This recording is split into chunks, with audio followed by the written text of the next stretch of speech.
चीन की धमकियों के बावजूद अमेरिकी संसद की अध्यक्ष नैन्सी पेलोसी ने ताइवान का दौरा और अपनी एशिया यात्रा को पूरा कर लिया है। अलग अलग देशों में पेलोसी ने यह संदेश दिया कि अमेरिका चीन से डरता नहीं है। पूर्वी एशिया में तनाव की वजह ताइवान पर चीन का दावा और द्वीपीय देश को मिलने वाला अमेरिकी समर्थन है। चीन ताइवान को अपने हिस्से के रूप में देखता है, जिसे उसने पीपल्स रिपब्लिक ऑफ चाइना में शामिल करने की कसम खाई है। चीन ताइवान में किसी भी विदेशी नेता की यात्रा का विरोध करता आया है। उसका कहना है कि सभी देशों को ताइवान को मान्यता देने से बचना चाहिए और वन चाइना पॉलिसी का पालन करना चाहिए। आइए हम जानते हैं कि आखिर चीन की वन चाइना पॉलिसी क्या है। साल 1949 में चीनी गृह युद्ध के अंत में माओ त्से तुंग के कम्युनिस्ट बलों ने रिपब्लिक ऑफ चाइना यानी आरओसी चांग काई शेक की कोमिंतांग केएमटी के नेतृत्व वाली सरकार को हटा दिया। हारी हुई आरओसी सेनाएं ताइवान भाग गई, जहां उन्होंने अपनी सरकार की स्थापना कर ली। जीतने के बाद कम्युनिस्ट पार्टी ने मेनलैंड चाइना पर पीपल्स रिपब्लिक ऑफ चाइना के रूप में शासन करना शुरू कर दिया। इसके बाद से दोनों देशों में अपनी अपनी सरकारें हैं, लेकिन दोनों की ही संस्कृतियां और भाषाई विरासत एक जैसी है। दोनों ही जगहों पर आधिकारिक भाषा के रूप में मंदारिन बोली जाती है।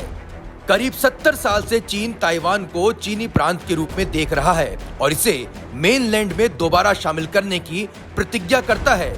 चीन का कहना है कि चीन सिर्फ एक है और ताइवान उसका हिस्सा है, लेकिन द्वीपीय देश इन दावों को नहीं मानता।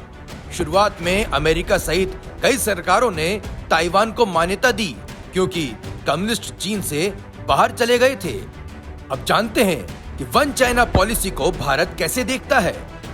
भारत 1949 से ही एक चीन नीति का पालन कर रहा है और साफ कर चुका है कि बीजिंग की सरकार के अलावा किसी और को मान्यता नहीं देता है। हालांकि भारत ने ताइवान के साथ व्यापार और सांस्कृतिक संबंध ही रखे हैं, लेकिन भारत ने साल 2008 से आधिकारिक बयानों और संयुक्त घोषणा पत्रों में एक चीन नीति का जिक्र करना बंद कर दिया है।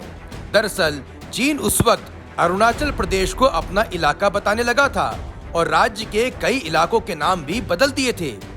चीन की तरफ से अरुणाचल प्रदेश और जम्मू कश्मीर के भारतीय नागरिकों को स्टेपल वीजा जारी करने के जवाब में भारत ने बड़ा कदम उठाते हुए साल 2010 में चीन के तत्कालीन राष्ट्रपति हू जिनताओ और प्रधानमंत्री वेन जियाबाओ के साथ तत्कालीन प्रधानमंत्री पीएम मनमोहन सिंह के मुलाकात के बाद जारी संयुक्त बयानों में एक चीन नीति का जिक्र नहीं किया।